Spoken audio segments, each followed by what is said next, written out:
Hey, tonight we're going to talk about something incredible, what it was like to be one of Napoleon's soldiers during his conquest of Europe. Spoiler, it wasn't easy, but it sure was an adventure. You think your day was rough? Let me tell you about marching 40 miles with 60 pounds of gear on your back while hungry, exhausted and scared. If you're enjoying these bedtime stories about weird history, I'd really appreciate a like or subscribe. I'm curious where you're listening from. Drop a comment with your location and what time it is there. Is it actually bedtime? Now, find a cozy spot, take a slow, deep breath and let your body sink into comfort as we journey back in time together. Congratulations, you've just woken up in spring of 1805 in northern France. The good news, you're alive. The bad news, your stomach is already cramping from hunger, and the thin straw mattress you shared with another recruit has left bits of straw stuck to your hair and clothing. You blink away sleep, your eyes adjusting to the dim light filtering through the barracks window. The wooden planks beneath your threadbare blanket creak as you shift your weight. Around you, dozens of other young men are stirring, coughing, muttering. The air smells of sweat, unwashed bodies, and the lingering scent of last night's watery soup. Your name is Jean Dupont, you're 19 years old, and 6 months ago you were working in your father's bakery in a small village near Lille. Then the conscription notice came. Your number was drawn, and now you belong to Emperor Napoleon Bonaparte. You sit up, wincing as your feet touch the cold floor. Your new boots, the first real leather boots you've ever owned, sit beside your bed. They're stiff and already starting to rub blisters on your heels, but you're one of the lucky ones. Some of the men in your unit have boots with soles so thin they might as well be walking barefoot. The sergeant's voice booms through the barracks. Up, formation in 10 minutes. You scramble to dress, pulling on your white cotton shirt, blue wool trousers, and the short blue jacket with red piping that marks you as a fusilier in Napoleon's infantry. The material is rough against your skin, nothing like the soft clothes your mother used to make. Your fingers fumble with the brass buttons. 6 months ago, you could barely dress yourself in a soldier's uniform. Now you can do it half asleep. As you stand, you feel the weight of yesterday's march in your calves and lower back. 50 kilometers in one day. The sergeant said it was to build character. Your legs say it was torture. You strap on your equipment belt, feeling the familiar weight settle on your hips. Attached to it is your cartridge box containing carefully wrapped paper cartridges of powder and ball for your musket, your bayonet in its sheath, and a small leather pouch containing flint, steel and tinder for making fire. Around your chest goes the white crossbelt that supports the weight of your sword. Not a fancy officer's sword, but a short, practical infantry sword called a briquet. Last comes your charcot, the tall cylindrical hat that all French infantry wear. Yours has a brass plate on the front stamped with the number of your regiment. The 45th Line Infantry. A red and white pom-pom sits atop it, a splash of colour that helps officers identify your unit in the chaos of battle. Outside, the morning air is crisp and damp. Your breath forms small clouds as you hurry to your place in the formation. The drill yard is a sea of blue coats and white crossbelts as hundreds of soldiers line up in their companies. You find your place in the third rank of your company, standing shoulder to shoulder with men you've come to know better than your own brothers. On your right is Marcel, a farmer's son from Normandy, with hands like leather and a laugh that can be heard across the barracks. On your left is Pierre, a former student who can read and write and sometimes reads letters for the men who can't. Behind you stands Henri, barely 16 but who lied about his age to join up, dreaming of glory and adventure. The regiment's eagle is brought forward, the golden bird perched atop a staff draped with coloured flags. This isn't just a standard, it's the physical embodiment of your regiment's honour, presented by the Emperor himself. Men have died protecting these eagles, and you would too if called upon. The colonel addresses the regiment, his voice carrying across the silent ranks. Men of the 45th, today we march to join the Grande Armée at Boulogne. The Emperor has plans for us. Great plans. Austria and Russia think to challenge France. We will show them the error of their ways. A cheer rises from 1,000 throats, yours among them. Despite your aching feet and empty stomach, you feel a surge of pride. You're part of something larger than yourself. The Grande Armée, the greatest fighting force the world has ever seen, led by Napoleon Bonaparte, the man who rose from nothing to become Emperor of the French. The colonel continues, we march in 1 hour, full packs, 25 leagues to cover before we rest. 25 leagues, about 75 kilometers. Your legs already protest at the thought, but you say nothing. Complaining is for civilians, not soldiers of the Emperor. Back in the barracks, you pack your haversack with your few possessions. A spare shirt, a pair of socks that your mother knitted, a wooden comb, a small tin cup, and a wooden spoon. On top goes your blanket, rolled tightly and strapped to the top of your pack. Your musket leans against your bunk, a Model 1777 flintlock, nearly as tall as you are. You check it carefully, making sure the flint is secure and the barrel is clean. This weapon will be your constant companion in the months to come, more intimate than any lover, more trusted than any friend. As you shoulder your pack and take up your musket, you realize that your entire life now fits on your back. Everything you own, you carry. It's a strange feeling, terrifying and liberating all at once. The regiment forms up on the road leading east, a long blue snake stretching into the distance. The drums begin to beat, setting the rhythm of your march. Left, right, left, right. Your feet move automatically, falling into the steady pace that you've drilled into your muscles over months of training. At first, the marching is almost pleasant. The morning is cool, your legs are fresh, and the rhythm of hundreds of feet striking the ground in unison creates a hypnotic effect. Men begin to sing, old folk songs mostly, with new lyrics about the emperor and glory and beautiful women waiting in far-off lands. You join in, your voice blending with the others. As I was walking down the street, a pretty girl I chanced to meet, she smiled at me. I smiled at her, and that's how all the trouble started. The ribald chorus makes you smile despite yourself. It reminds you that you're not alone in this. Every man around you is in the same situation, far from home, marching toward an uncertain future, but doing it together.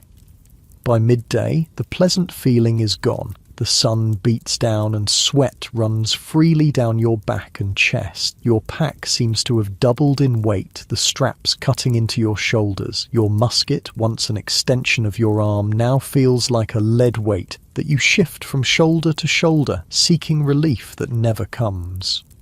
You reach a stream and the order comes to halt for a brief rest. Men rush to fill their canteens and splash water on their faces. You do the same, the cool water a momentary blessing on your hot skin. But all too soon the drums beat again and you're back on your feet, marching ever eastward.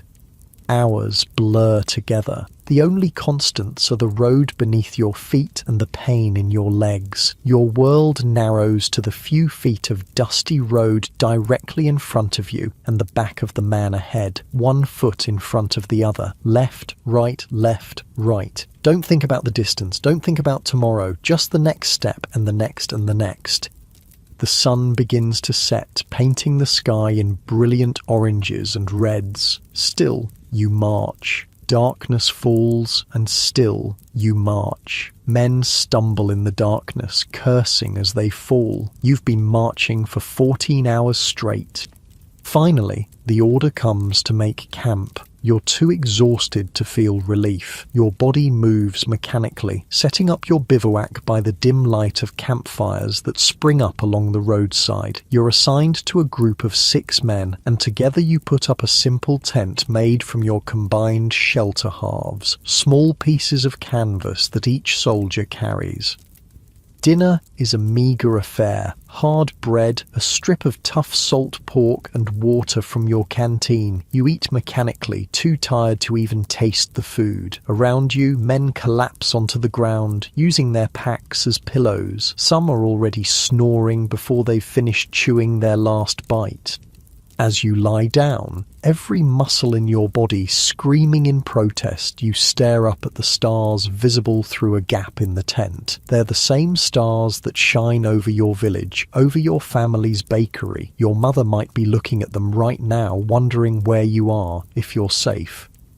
You close your eyes, feeling the hard ground beneath your thin blanket. Tomorrow you'll do it all again, and the day after that, marching ever eastward toward Austria, toward Russia, toward whatever fate the Emperor has decreed for you. This is your life now. You are a soldier in Napoleon's Grande Armée. Sleep comes quickly, a merciful darkness that engulfs you completely. As your breathing slows and your consciousness begins to drift, you feel a strange sense of belonging. For all its hardships, this is your place now. These men are your brothers. This cause is your cause. In your dreams, you see the Emperor himself, small in stature but somehow larger than life, riding along the column, his famous grey coat billowing behind him. He looks directly at you, and in that moment you understand why men willingly endure such hardship for him. There's something in those eyes. A vision of a world remade, of glory and purpose that transcends the pain of the march and the terror of battle. You dream of eagles soaring above battlefields, of flags waving in victory, of returning home someday with medals on your chest and stories that will make the village children gather around in awe. The hard ground seems to soften beneath you as exhaustion pulls you deeper into sleep. The sounds of the camp, men snoring, horses nickering, sentries calling to each other, fade into a gentle backdrop that cradles you like a lullaby. Tomorrow will bring more marching, more hunger, more pain. But tonight, under the vast canopy of stars, you rest like the dead, your body surrendering completely to the sweet oblivion of sleep. Your last conscious thought is wondering what adventures await you in the Emperor's service. Little do you know that you're about to become part of one of the greatest military campaigns in history, that your feet will carry you across Europe, that you'll witness both the height of glory and the depths of despair. But that's a story for another night. For now, you sleep the deep, dreamless sleep of the utterly exhausted soldier, your body recovering for the trials to come. The cold seeps through your threadbare blanket as dawn breaks over the hills of Moravia. Your breath forms small clouds that hang in the December air. It's been 4 months since you left France, 4 months of endless marching across Europe. Your boots, once stiff and new, are now worn and moulded to your feet like a second skin. Your uniform, once bright and crisp, is now faded and patched in several places. You're not in France anymore. You're near a place called Austerlitz in what they tell you is the Austrian Empire. The date is December 1st, 1805, and tomorrow you'll fight in your first major battle. Marcel nudges you with his elbow as you both huddle around a small fire. They say the Russians have joined with the Austrians. 2 emperors against our one, he mutters, his normally cheerful face solemn in the flickering light. Our one is worth both of theirs, replies Pierre from across the flames, his breath visible in the cold air. Napoleon hasn't lost a battle yet. You nod, wanting to believe him. Over the past months, you've heard stories of Napoleon's previous victories. Marengo, Ulm, dozens of others. Names that meant nothing to you before have become like scripture to the veterans who recite them around campfires. The temperature drops as night deepens. You pull your greatcoat tighter around your shoulders, grateful for its heavy wool despite the lice that have made it their home. In the distance, you can see the enemy campfires dotting the Pratzen Heights, hundreds of them, each representing dozens of Russian and Austrian soldiers. There must be thousands of them up there. The thought makes your stomach clench with fear.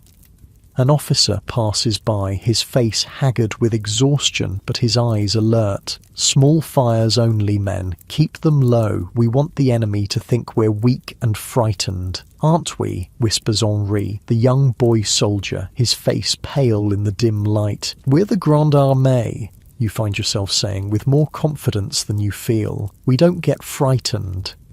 But that's a lie. You're terrified. Tomorrow you might die, or worse, be maimed for life. You've seen the veterans, missing arms and legs, begging on the streets back home. You've heard the screams of men in the field hospitals as surgeons work without anesthesia.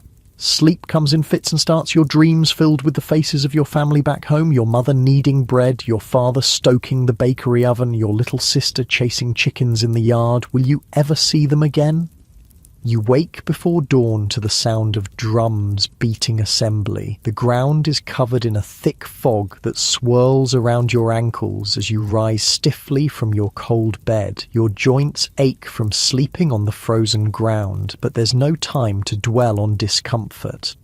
All around you, the camp is coming alive. Men checking their muskets, fixing bayonets, filling canteens from water barrels, sergeants shouting orders, officers consulting maps by lantern light. The air smells of wood smoke, gunpowder, and fear.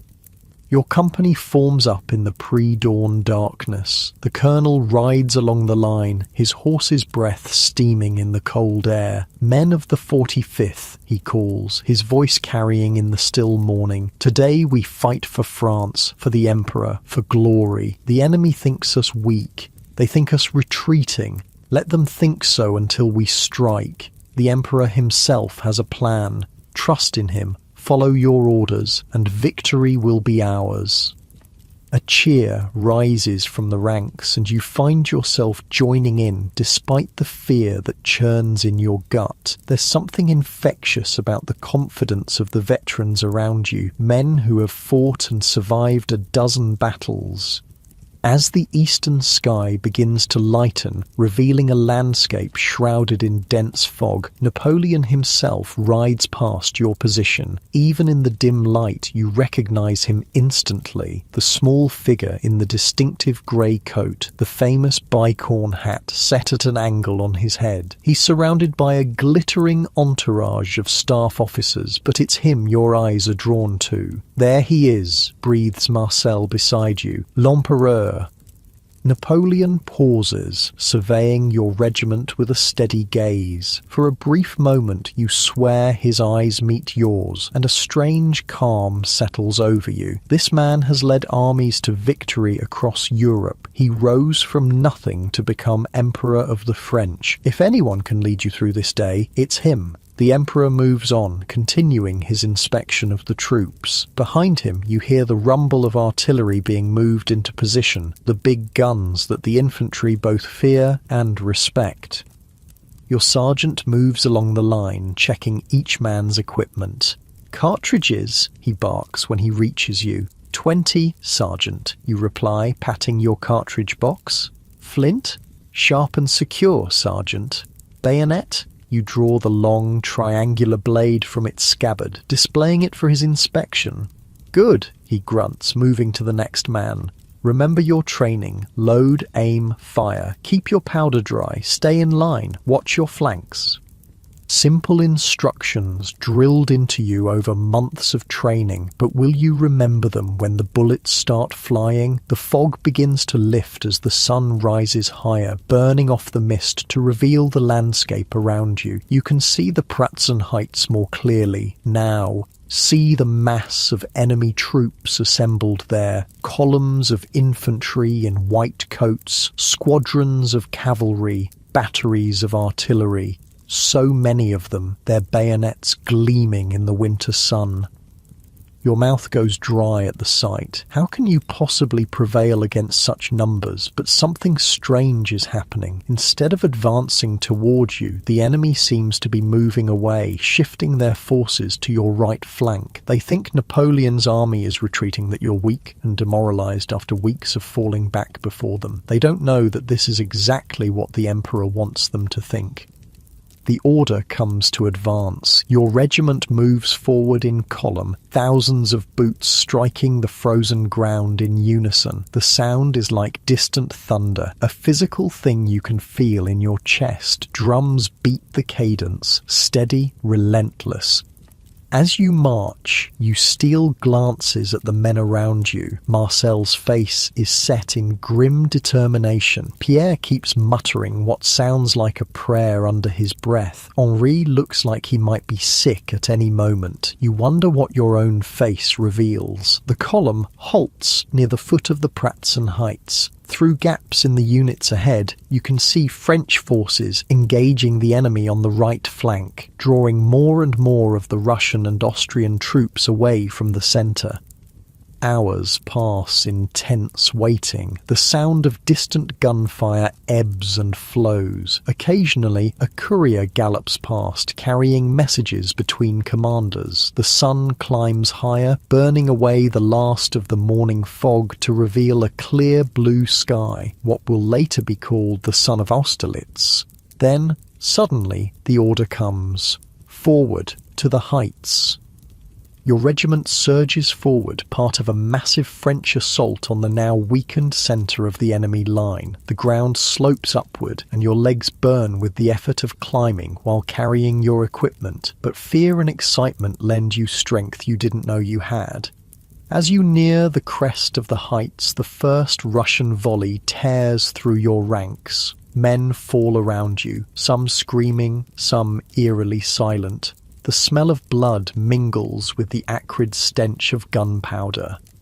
"Close ranks," shouts your lieutenant, his sword raised high. Forward, you step over the body of a fallen comrade, forcing yourself not to look at his face. There's no time for grief now, no time for anything but survival. "Battalion, halt," the command rings out. "Make ready." Your hands move automatically, performing the drill you've practiced hundreds of times. You pull a paper cartridge from your box, tear it open with your teeth, the taste of gunpowder bitter on your tongue. You prime the pan of your flintlock, pour the rest down the barrel, and ram the ball home with your ramrod. Take aim. You raise your musket, bracing it against your shoulder, sighting along the barrel at the mass of white-coated Russians 100 paces ahead. Your heart hammers in your chest. Your mouth is dry as dust. Fire. You pull the trigger. The flint strikes, sparks ignite the priming powder, and your musket roars and kicks against your shoulder. Through the cloud of smoke that instantly envelops you, you can't see if your shot found its mark. There's no time to wonder. Already, you're reaching for another cartridge, beginning the loading process again. Around you, your comrades are doing the same, creating a continuous rolling fire that cuts down rank after rank of the enemy. But the Russians aren't retreating. They're advancing, their own muskets blazing, their artillery sending round shot bouncing through your formation, smashing men to bloody ruin. "Fix bayonets," comes the order, and the metallic scrape of bayonets being attached to musket barrels ripples down the line. The Russians are close now, close enough that you can see their faces. Men just like you, terrified but determined, fighting for their own emperor, their own country. They fix their own bayonets, longer than yours, deadly steel glinting in the winter sun. "Charge!" With a roar that tears from your throat without conscious thought, you surge forward with your comrades, bayonet levelled. The distance between the lines closes in seconds, and then you're among them, thrusting, parrying, fighting for your life. Your bayonet strikes something solid, a man's chest, and sticks there. You pull the trigger, hoping there's still a charge in your weapon. The musket fires and the Russian soldier falls away, your bayonet pulling free. A blinding pain erupts in your left arm. You look down to see blood seeping through your sleeve, a bayonet thrust that caught you just below the shoulder, but there's no time to tend to it. Another Russian is before you, his musket raised like a club. You dodge the blow, stumbling backward, nearly falling over a body on the ground. Marcel appears beside you, driving his bayonet into your attacker's side. "Watch yourself, baker boy," he shouts over the din of battle. "I won't always be here to save you." The fighting is chaotic, a swirling mass of blue and white uniforms, the air filled with shouts, screams, the crack of muskets, the clash of steel on steel. Time loses all meaning. You exist moment to moment, driven by instinct and training. Then, suddenly, the Russians break. One moment they're fighting desperately, the next they're turning, running, a disorganized mass flowing down the backside of the heights like water. "Forward!" the cry goes up along the French line. "Victory! Forward!" Your regiment surges after the fleeing enemy, but you find yourself unable to move. The wound in your arm throbs with each heartbeat, and now that the immediate danger has passed, you feel lightheaded. Looking down, you see that your sleeve is soaked with blood, and the ground at your feet is spotted with crimson. "Medic!" calls Marcel, appearing at your side again. "We need a medic here!"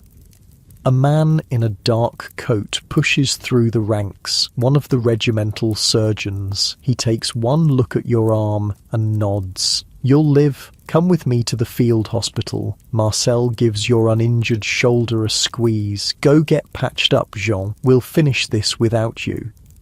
The surgeon leads you away from the front line, back down the slope that you fought so hard to climb. Around you, other wounded men are making the same journey, some walking, some carried on stretchers. The more severely wounded cry out with every step the stretcher bearers take. The field hospital is a large tent set up in a protected hollow. Outside, a growing pile of amputated limbs lies in the trampled snow, a grisly testament to the cost of this day's work. The sight of it makes your stomach lurch, but the surgeon leads you past it into the tent. Inside, the air is thick with the smell of blood and the sweet, sickly scent of gangrenous flesh. Men lie on the ground or on makeshift tables, some conscious and moaning, others mercifully unconscious. Surgeons move among them, their aprons stained crimson, working with a speed born of desperate necessity. "Sit there," your surgeon says, pointing to an empty spot on a bench. "I'll be with you when I can." You do as you're told, cradling your wounded arm. Now that you're away from the immediate danger of the battlefield, shock begins to set in. You're shivering, though whether from cold or fear, you can't tell. Hours pass. The sounds of battle continue in the distance, sometimes closer, sometimes farther away. More wounded arrive continuously, the less severely injured like yourself giving way to those with more urgent needs. Finally, as the winter sun begins to sink toward the horizon, the surgeon returns to you. He cuts away your sleeve, exposing the wound, a deep gash that's still seeping blood. "You're lucky," he grunts, examining it. "Clean wound, no fragments, missed the major vessels." He pulls a bottle from his bag and uncorks it. "This will hurt." Before you can prepare yourself, he pours the liquid, strong spirits of some kind, directly onto the wound. The pain is immediate and intense, like fire flowing through your veins. You bite your lip to keep from crying out, tasting blood. The surgeon works quickly, cleaning the wound, then stitching it closed with catgut. Each stitch sends a fresh jolt of pain through your arm, but you endure it silently, watching his skilled hands work.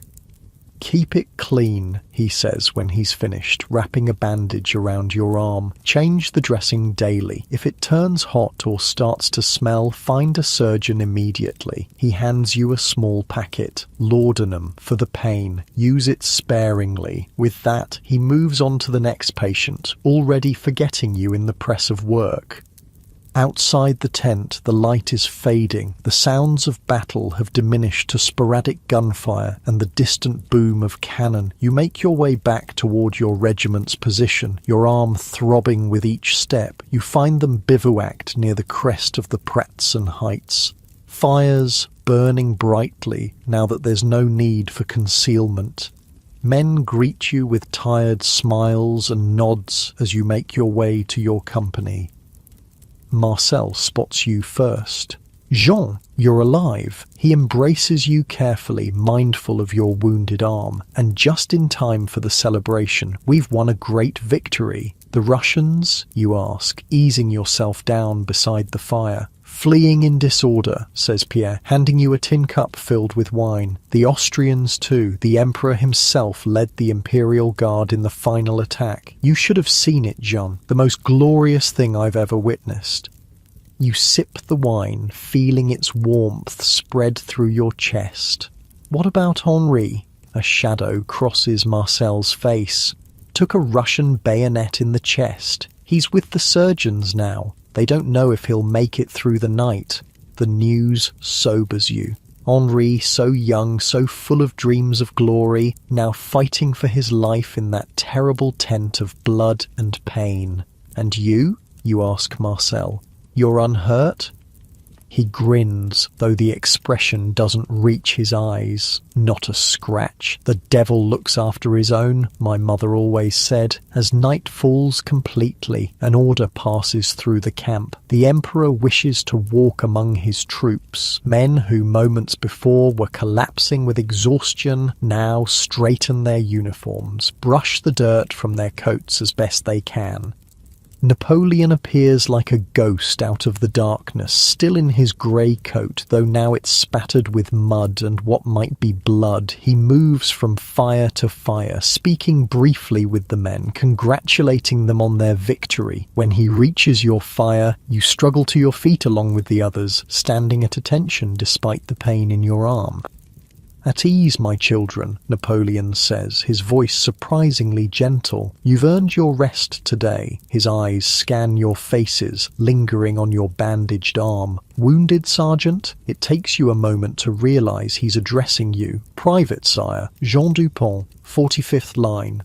And how do you fare, Private Dupont? It's nothing, sire, you hear yourself say. I'll be back in the ranks tomorrow. A ghost of a smile crosses Napoleon's face. Good man, France needs soldiers like you. He turns to address all of you. Today you've won a victory that will echo through history, the Battle of Austerlitz. Remember this day, my children. Tell your grandchildren that you were here, that you fought for France and for me.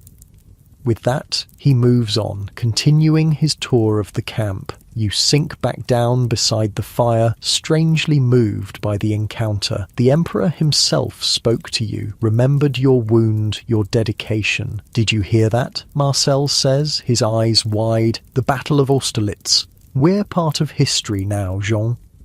You nod. Too tired to speak. The day's events wash over you. The terror of battle, the pain of your wound, the strange exhilaration of survival. Your body aches in places you didn't know could ache. Your mind replays the moments of combat in vivid flashes. The Russian soldier falling away from your bayonet, the near miss of the musket swung like a club, Marcel appearing like a guardian angel to save you. You've killed a man today, perhaps more than one. The thought should trouble you more than it does, but all you feel is a dull relief that it was him and not you. Someone hands you a bowl of hot soup, real soup, with chunks of meat and vegetables, not the watery gruel you've subsisted on for weeks. The army's supply wagons must have caught up, or perhaps this is food captured from the enemy camp. You don't care about its origin, you're just grateful for its warmth and substance. As you eat, officers move through the camp, distributing brandy to the men, a gift from the emperor himself to celebrate the victory. When your turn comes, you take a small sip, feeling it burn all the way down to your stomach. You've never tasted anything so fine. With food in your belly and brandy warming your blood, exhaustion claims you. You spread your blanket on the frozen ground, using your pack as a pillow. The pain in your arm has subsided to a dull throb, whether from the laudanum the surgeon gave you or simply from exhaustion, you can't tell.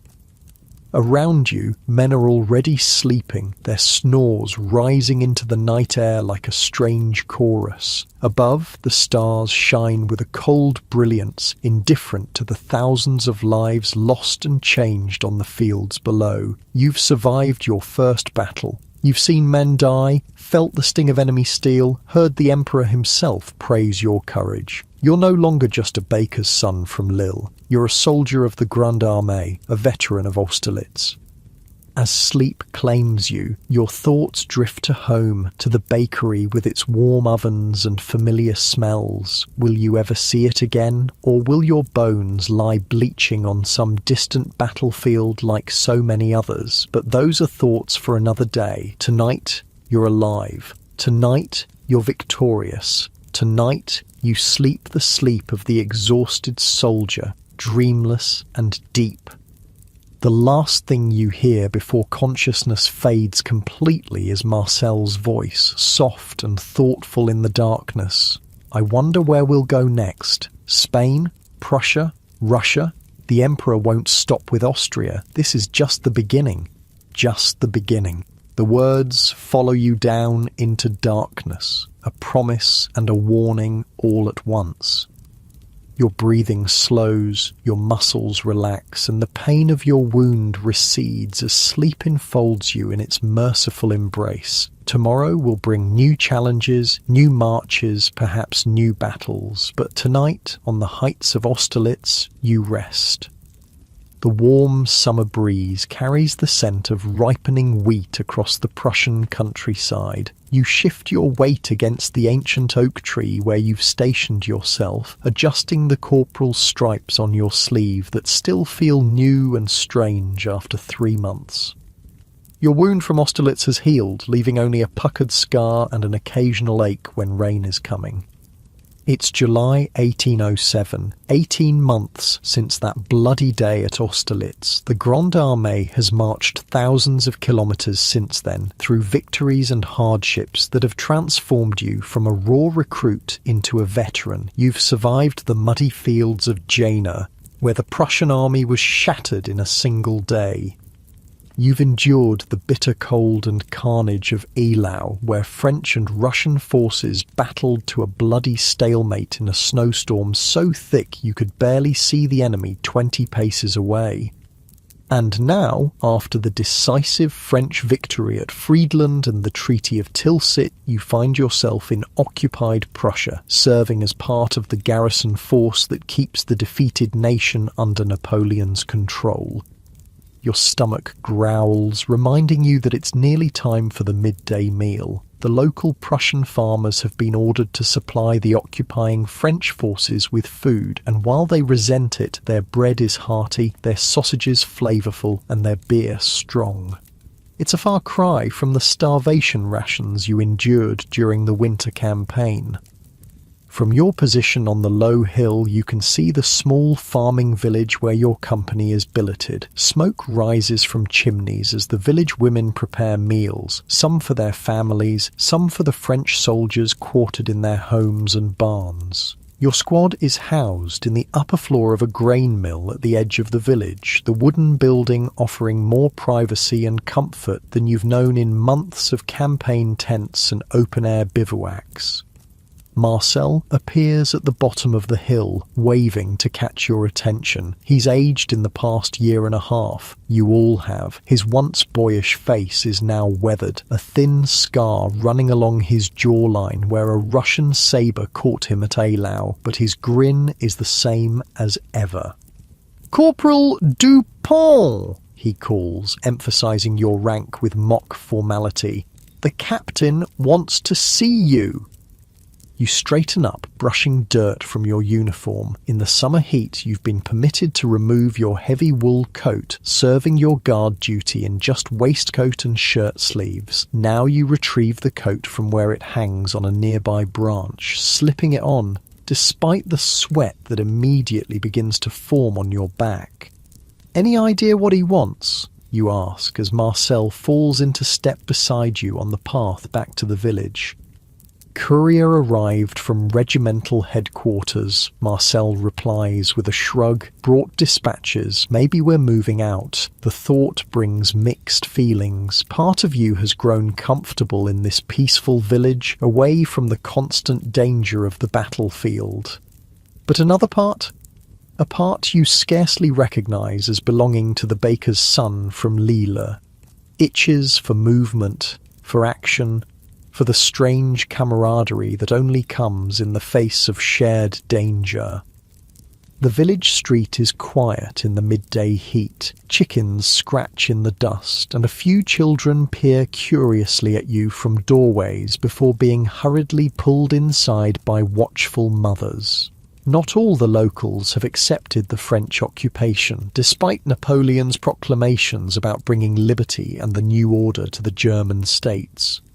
Captain Mercier is waiting in the village headman's house, which has been requisitioned as the company headquarters. Maps are spread across a sturdy wooden table, and the captain's orderly is carefully copying something from a dispatch. Corporal Dupont reporting as ordered, sir, you say, standing at attention.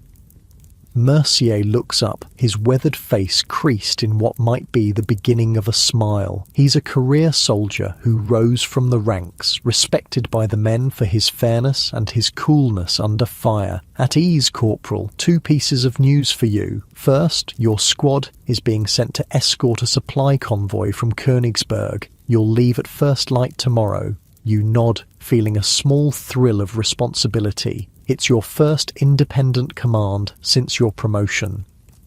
Second, Mercier continues, mail has arrived. He gestures to a small pile of letters on the corner of the table. There's one for you. Your heart jumps. Mail from home is rare and precious, especially this far into occupied territory. You step forward to take the letter, recognizing your mother's careful handwriting on the outside. Thank you, sir, you say, tucking the letter into your coat pocket. You'll read it in private later. Choose 4 men for the escort duty, Mercier adds. The convoy has 6 wagons, mostly ammunition and medical supplies. Should be routine, but stay alert. There are still Prussian partisans operating in the forests. Yes, sir. Marcel Fournier, Pierre Dubois, François Lefebvre, and Alain Moreau. Good choices. Dismissed. Outside, Marcel is waiting, curiosity written across his face. Well, are we marching to Russia? You laugh. Not yet. Just escort duty for a supply convoy. You, me, Pierre, François, and Alain. We leave at dawn.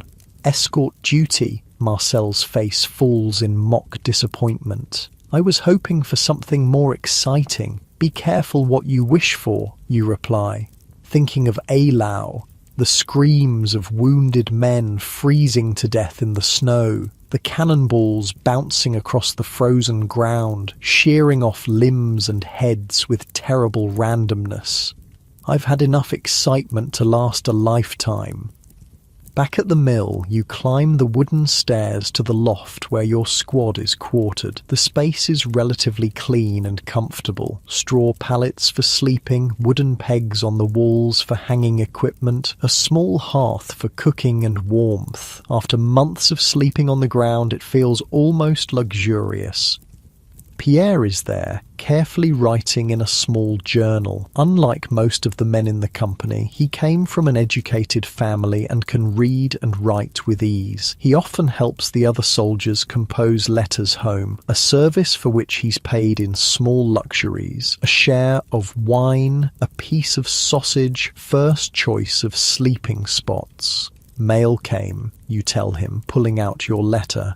Nothing for you, I'm afraid. Pierre shrugs. I wasn't expecting anything. My father made it clear he considers me dead the moment I joined the army.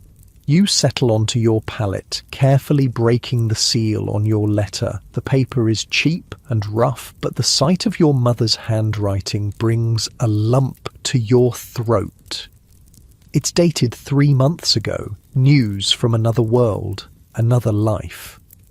The letter begins with family matters. Your sister Marie has married the blacksmith's son. Your father's bakery is doing well despite flour shortages. Your younger brother is apprenticed to a carpenter. Then comes the news of your village. Who has died? Who has been born? Which farms have prospered or failed? Only at the end does your mother mention the war in carefully neutral terms that won't attract the attention of censors. We hear news of the Emperor's victories and pray daily for the safe return of our brave soldiers. The recruiting officer says that many fine young men from our village are serving with honour, though some families have received the news they most feared. The Moreau family held a mass for their son Claude, killed at a place called Eylau. He was your age, Jean, and used to play with you when you were boys. His mother weeps daily.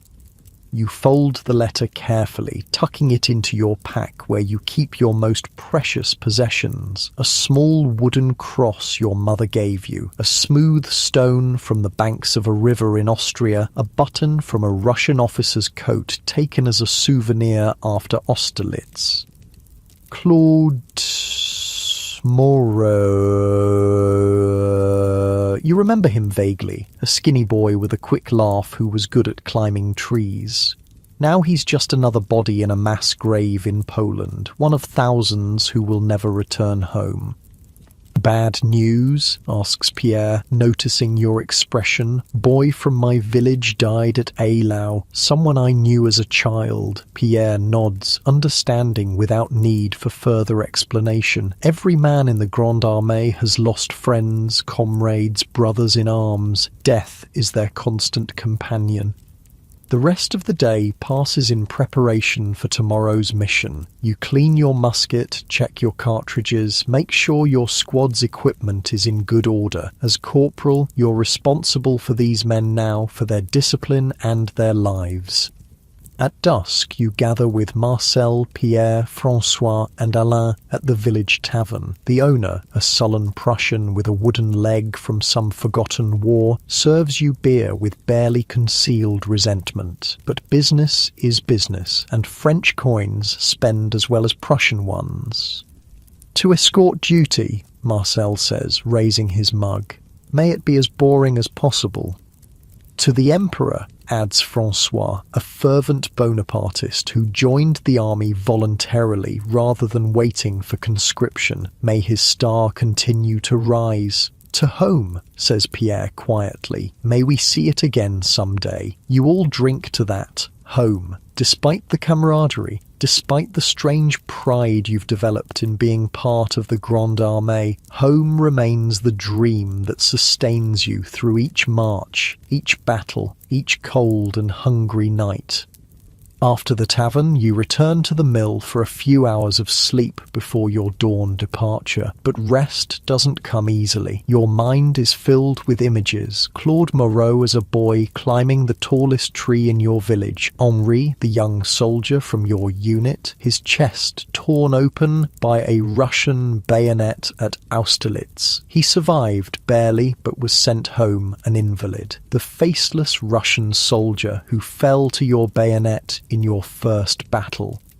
You rise before dawn, dressing quietly to avoid waking the others who don't have duty this morning. Outside, the eastern sky is just beginning to lighten, stars still visible overhead. The air is cool and damp with dew, a welcome relief after yesterday's heat.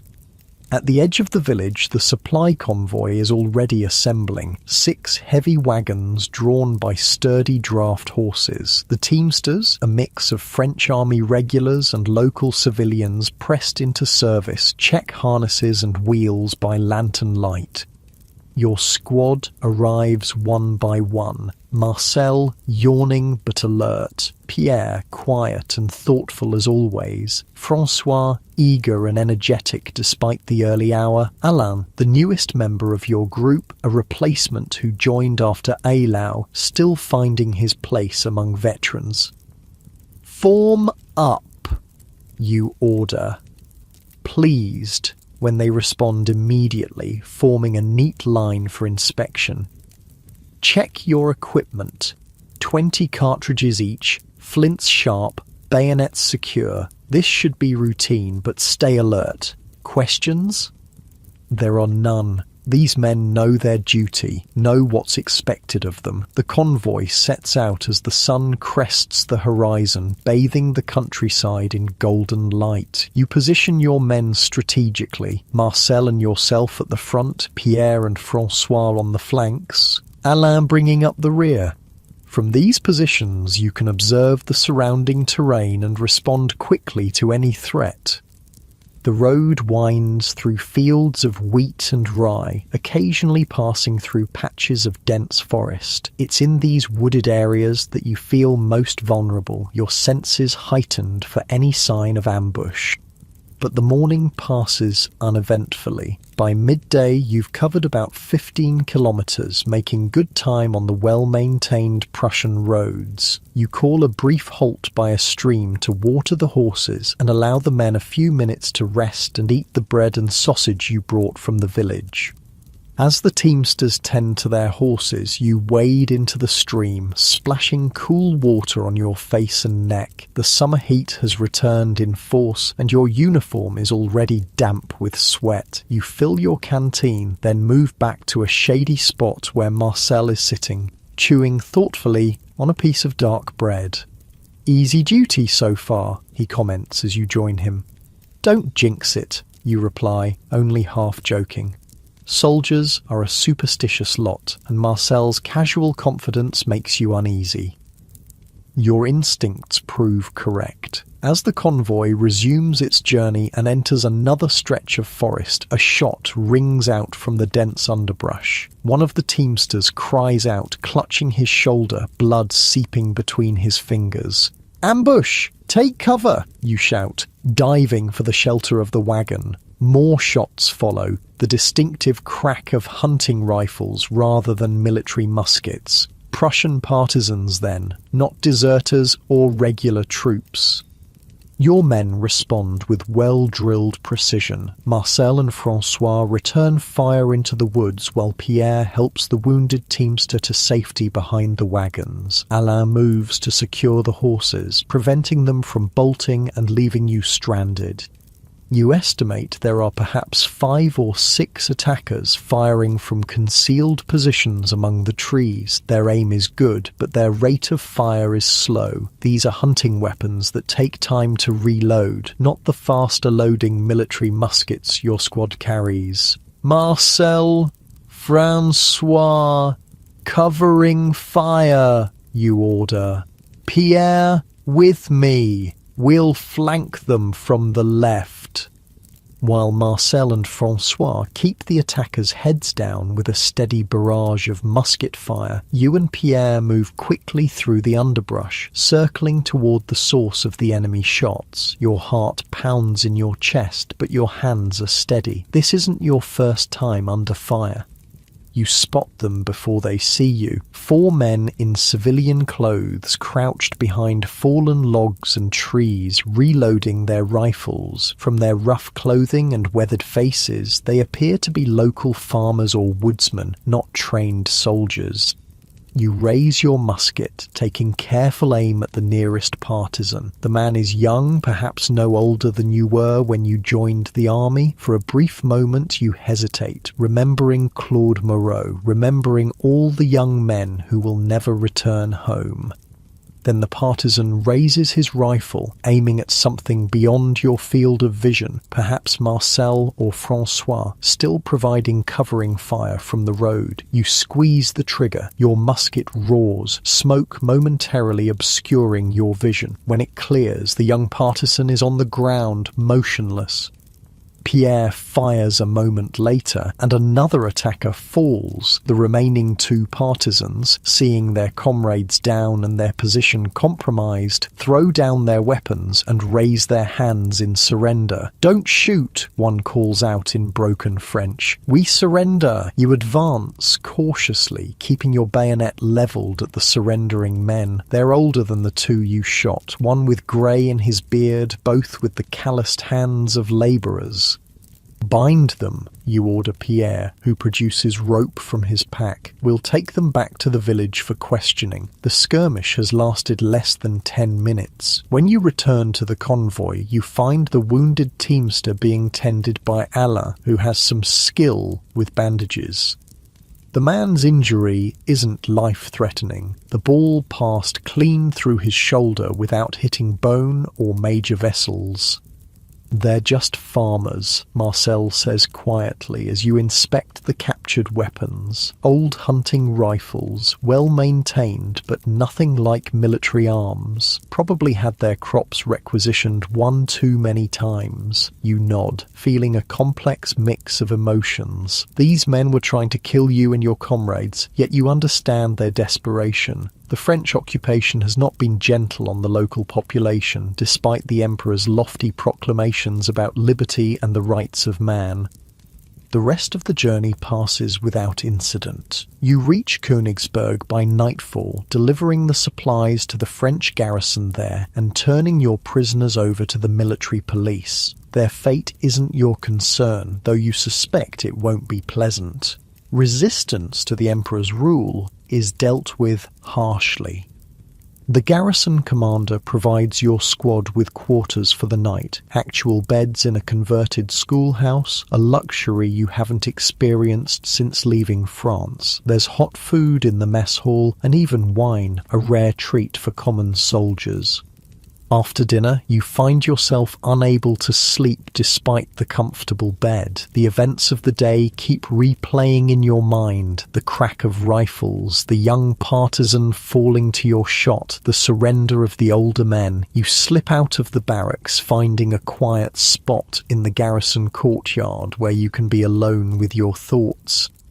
The night is clear, stars scattered across the sky like diamonds on black velvet. Somewhere to the west lies France, your home, your family. Somewhere to the east lies Russia, a vast empire that many say will eventually come into conflict with Napoleon's ambitions. And here you are, a baker's son from Lille, caught in the currents of history, carried far from home by forces you can barely comprehend. A century passes, nodding to you but asking no questions. The corporal's stripes on your sleeve grant you certain privileges, including the freedom to move about the garrison without challenge. Your thoughts turn to the future. How long will this war continue? How many more battles will you fight? How many more men will you kill before you can return home? Or will you, like Claude Moreau, never see France again? The Emperor has been victorious so far, but each victory seems to lead only to another campaign, another enemy, another battlefield. Austria, Prussia, Russia, great powers falling one by one before Napoleon's military genius. But how long can it last? How long can France sustain this endless warfare? These are questions above your station, concerns for generals and politicians, not for a corporal in the infantry. Your world is smaller, your squad, your company, the few feet of ground around you in battle, that's where your responsibilities lie. You return to the barracks, slipping quietly past the sleeping forms of your comrades. Marcel snores softly, one arm flung over his face. Pierre lies motionless, his breathing so light you can barely detect it. Francois mumbles in his sleep, perhaps dreaming of glory or of home. Alain, the newest member of your group, sleeps curled on his side like a child, vulnerable in a way he never allows himself to appear when awake. These men are your responsibility, your brothers in arms. Whatever comes, whatever new campaigns, whatever distant battlefields, you'll face it together, just as you've faced everything since that first march from the barracks in France. You settle onto your bed, feeling the exhaustion of the day finally overtaking your restless thoughts. Tomorrow, you'll begin the journey back to your village garrison, another small mission completed in the vast machinery of Napoleon's empire. As sleep claims you, your last conscious thought is a memory, not of battle or bloodshed, but of standing on a hill overlooking your home village as a boy, watching the sunset paint the distant fields gold and crimson, feeling the warm summer breeze against your face. Much like the breeze that greeted you this morning in Prussia, so far from home. Your breathing slows, your muscles relax, and for a few precious hours you escape the reality of war, of occupation, of responsibility. In your dreams, you're simply Jean Dupont, a baker's son from Lille, with flour on your hands instead of gunpowder, the smell of fresh bread replacing the acrid scent of musket fire, and the only sounds the gentle voices of your family instead of the harsh commands of sergeants and the screams of wounded men. Sleep deep, soldier. Tomorrow brings another day, another duty, another step in the long journey of Napoleon's Grande Armée. The cold is your enemy now, not the Russians, though they harry your flanks day and night, not hunger, though your stomach has forgotten what fullness feels like. Not even the broken remnants of discipline that once made the Grande Armée the most formidable fighting force in Europe.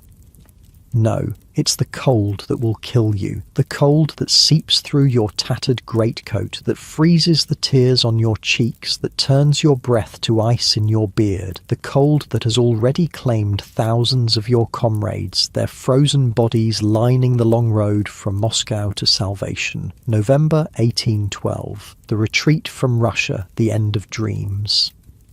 Your breath clouds in front of your face as you trudge forward, one foot in front of the other, each step an act of will. Your boots are falling apart, wrapped in strips of cloth torn from the uniforms of the dead. Your fingers, stuffed into mittens made from scraps of a horse blanket, have long since lost all feeling. The stump where your left little toe used to be before frostbite claimed it throbs with each step.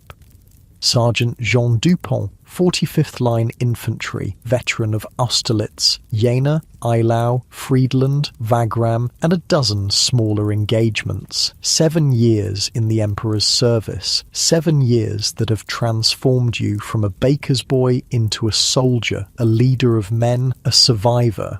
But this frozen hell may be where even your luck finally runs out. Keep moving, you tell the small group of men who follow you, the remains of what was once your squad, plus stragglers who've attached themselves to any leader who still seems to have purpose. Stop moving and you die. Marcel, still beside you after all these years, nods grimly. His once youthful face is now gaunt and weathered, a thick beard crusted with ice concealing the scar along his jawline. The only man left from your original unit. He's more brother than friend now. Your histories intertwined through blood and fire and suffering. How far to the Berezina? He asks, his voice cracked and dry. 3 days' march, if we can keep this pace. You don't add, if the Cossacks don't catch us, or if another blizzard doesn't hit, or if we find food somewhere. Those fears are unspoken but understood by every man here. You look back at your ragged column, 15 men where once you commanded 40. Some are veterans like yourself, men who followed the Eagles across Europe. Others are newer recruits, boys who joined the Grande Armée at its height of glory, never imagining they would see its nadir. All are half-starved, frostbitten, exhausted beyond human endurance, yet somehow still moving forward. Among them is Pierre Dubois, the educated soldier who once kept a journal of your campaigns. He no longer writes. His journal was sacrificed weeks ago to start a fire on a particularly bitter night. His fingers, once so nimble with a pen, are now blackened with frostbite. He'll lose at least 3 of them if he survives to reach a field hospital. When did it all go wrong? Was it the fire that consumed Moscow just as you thought you'd found shelter for the winter? Was it the Emperor's fateful decision to delay the retreat until October when the Russian autumn was already giving way to winter? Or was it earlier when Napoleon decided to invade this vast, unconquerable country in the first place? It doesn't matter now. All that matters is survival, putting one foot in front of the other, staying ahead of the Cossacks, finding food where you can, and keeping warm enough to see another dawn. The column trudges forward along a road that's more a trail of corpses than a proper highway. The dead lie where they fell, some still clutching meagre possessions they couldn't bring themselves to abandon. A cooking pot, a family portrait, a tattered regimental flag. You step around them, not out of respect, but because experience has taught you that frozen bodies make treacherous footing. Your thoughts drift to warmer days, to that summer morning in Prussia 5 years ago when your greatest concern was escorting a supply convoy. How simple it all seems in retrospect. How unimaginably luxurious a cry from the rear of your column snaps you back to the present. Turning, you see one of the younger soldiers, a boy named Etienne, barely 17 years old, has collapsed in the snow. Keep moving, you order the others as you backtrack to the fallen soldier. Marcel follows, of course. He always does. Etienne's eyes are closed, his breathing shallow. Not dead yet, but close. The cold takes men like this, sapping their strength until they can no longer go on. Then lulling them into a final sleep from which they never wake. Up, you command, hauling the boy to his feet with strength you didn't know you still possessed. On your feet, soldier. The Emperor is watching. A lie, of course. Napoleon is far ahead with what remains of the Imperial Guard, the elite troops still maintaining some semblance of military order. The rest of the Grande Armée is a broken, desperate mass, stretching for miles along the frozen road. Etienne's eyes flutter open. Can't go on, he mumbles through cracked lips. You can and you will, you tell him, your voice harsh with desperation. You've seen too many men die to lose another. Marcel, help him walk. Marcel takes one of the boy's arms while you take the other. Together, you half drag, half carry him forward, rejoining the shambling column. We need food, Marcel says quietly, so the others won't hear. Real food, not horse meat, and shelter. We won't last another night in the open, not with a storm coming. You glance at the sky. The clouds are gathering to the north, dark and ominous. Another blizzard, another test of endurance. There's a village marked on the map, about 5 kilometers ahead, you reply. If it hasn't been picked clean already, the unspoken hangs between you. Every village, every farm, every potential source of food or shelter along the retreat route has been stripped bare by the desperate army. Some have been burned to the ground, either by retreating French troops or by Russians denying the invaders any comfort. Still, it's the only hope you have, the only hope any of you have. We'll make it, Marcel says, and you're not sure if he's trying to convince you or himself. We've made it this far. The wind picks up as the afternoon wears on, carrying the first flakes of snow, harbingers of the storm to come. Your pace quickens as much as exhaustion allows, the promise of shelter, however slight, driving you forward. The village, when you finally reach it in the fading light, is a collection of simple wooden houses clustered around a small stone church. Smoke rises from a few chimneys, a promising sign. Where there's fire, there might be food. Where there's fire, there's warmth. But you're not the first to arrive. Other stragglers from the Grande Armée are already here, some begging for scraps at doors that remain firmly closed, others breaking into abandoned houses or barns. The villagers who haven't fled have barricaded themselves in, protecting what little they have from the desperate soldiers. You gather your men in the shadow of the church. We need food and shelter, you tell them, your voice low. But we are still soldiers of France, not bandits. We do not steal from civilians. We do not harm the innocent. It's a principle you've clung to throughout the campaign, even as you've watched others abandon all restraint, all humanity. You've seen what desperation can do to men, good men, men who in peacetime would never harm another soul. You've seen them transform into animals fighting over scraps, killing for a loaf of bread or a warm coat. You will not let your men become that, not while you still draw breath.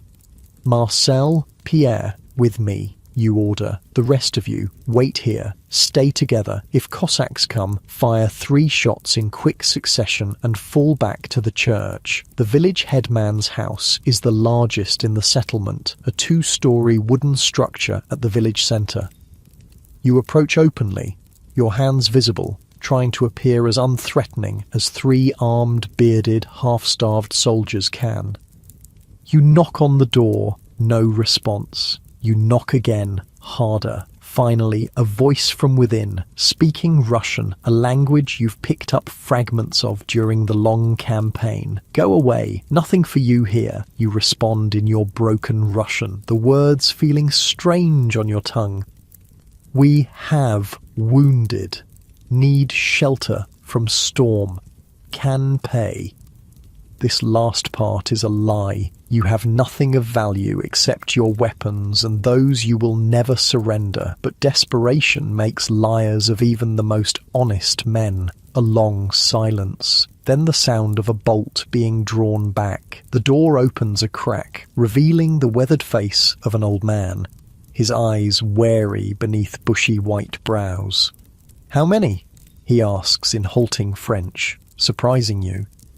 15 men, you reply. 1 wounded badly. We need shelter for the night. Food, if you can spare it. We'll be gone by dawn. The old man studies you for a long moment, perhaps seeing something in your face that convinces him you're not like the other desperate soldiers who've passed through his village. "The barn," he says finally, gesturing to a structure behind his house. "Not the house. Too many of you. I bring food, but not much. All have little now." "Thank you," you say, the words inadequate for the gift he's offering, the gift of survival, at least for another night. The barn is cold but dry, the straw on the floor providing better bedding than you've had in weeks. Your men settle in, grateful for the shelter as the wind outside rises to a howl, driving snow against the wooden walls. True to his word, the old Russian brings food, a pot of thin cabbage soup, a few loaves of black bread, and, miracle of miracles, a small cask of vodka. Not enough to satisfy 15 starving men, but enough to keep death at bay for another day. As night falls, you organize your men into watches. Cossacks have been known to attack even in blizzards, materializing out of the swirling snow like demons to cut down stragglers and isolated groups. During the first watch, you sit by the barn door, your musket across your knees. It's one of the few weapons in your group that still functions reliably, kept meticulously clean despite the harsh conditions. Many of the men have discarded their muskets, the weight too much to bear in their weakened state. Some have fashioned crude spears from bayonets tied to sticks, lighter than muskets but still offering some protection against the marauding Cossack cavalry. Marcel joins you, sharing the watch though you didn't ask him to. He sips from a small cup of vodka, the spirit bringing a hint of colour back to his gaunt cheeks. "Do you think we'll make it home?" he asks quietly, his eyes fixed on the barn door as if he can see through it, to France, to safety, to peace. You consider lying, offering false hope as you have so many times during this nightmare retreat. But this is Marcel, your brother in all but blood. He deserves the truth. Or some of us will, you reply. Not all, maybe not even most, but some. He nods, accepting this. I keep thinking of that baker's shop in Lille, your father's place. Remember how you told me about the smell of fresh bread every morning? I dream about that smell now. You do remember. It seems like another lifetime, another world, warm and safe and filled with simple pleasures that you took for granted. The crisp crust of a freshly baked baguette, the weight of dough in your hands, the heat of the ovens on a winter morning. If we make it back, you say, allowing yourself a rare moment of hope, I'll bake you the best loaf of bread you've ever tasted. Marcel smiles, the expression transforming his haggard face, briefly revealing the young farmer's son who joined the army with you 7 long years ago. I'll hold you to that, Jean Dupont. The night passes without incident, the blizzard keeping even the Cossacks at bay. By morning, the storm has passed, leaving a world transformed. Drifts of fresh snow covering the bodies along the road, smoothing the rough edges of reality, creating an illusion of peace that you know won't last. Your men are stronger after a night under shelter, the meagre food and rest restoring some small measure of vitality. Even Etienne seems improved, his eyes clearer, his steps more certain as you form up to continue the march. You thank the old Russian, offering him the one thing of value you possess, a small golden locket containing a lock of your mother's hair given to you when you left home. He refuses, pushing your hand away. Keep, he says in his broken French, for mother. Go home to her. You wonder if he had sons in the Russian army, if they're among the thousands who fell at Borodino or Smolensk or any of the other bloody engagements of this doomed campaign. Or perhaps they're pursuing the remnants of the Grande Armée right now, seeking vengeance for their ravaged homeland. The road ahead stretches endlessly, a white ribbon through a frozen landscape. Somewhere along it lies the Berezina River, which you must cross to reach relative safety. Beyond that, Poland, Prussia, and eventually France, home. But first, the Berezina. The word itself has taken on an ominous weight, whispered by soldiers like a prayer or a curse. Reports have reached you of Russian armies converging on the river crossings, seeking to trap the retreating French forces. If they succeed, if the bridges are destroyed or never built, the remains of the Grande Armée will be annihilated. You push these thoughts aside, focusing on the immediate task. Keeping your men moving, keeping them alive for another day, another hour. The column reshapes itself on the road, 15 men in ragged blue coats, some limping, some coughing, all moving with the same dogged determination. You take your place at the front, setting the pace, watching for danger, making decisions that might mean life or death for those who follow you.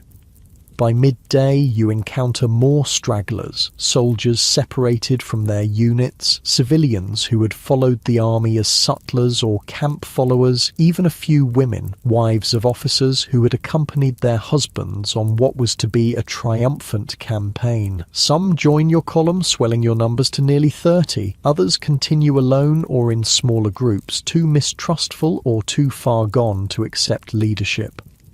The snow crunches beneath your feet as you march, the only sound besides laboured breathing and occasional coughing. No one has the strength for singing now. No one tells stories of past glories or dreams of future victories. Survival has narrowed the world to the simplest of equations. Move or die, eat or die, stay warm or die.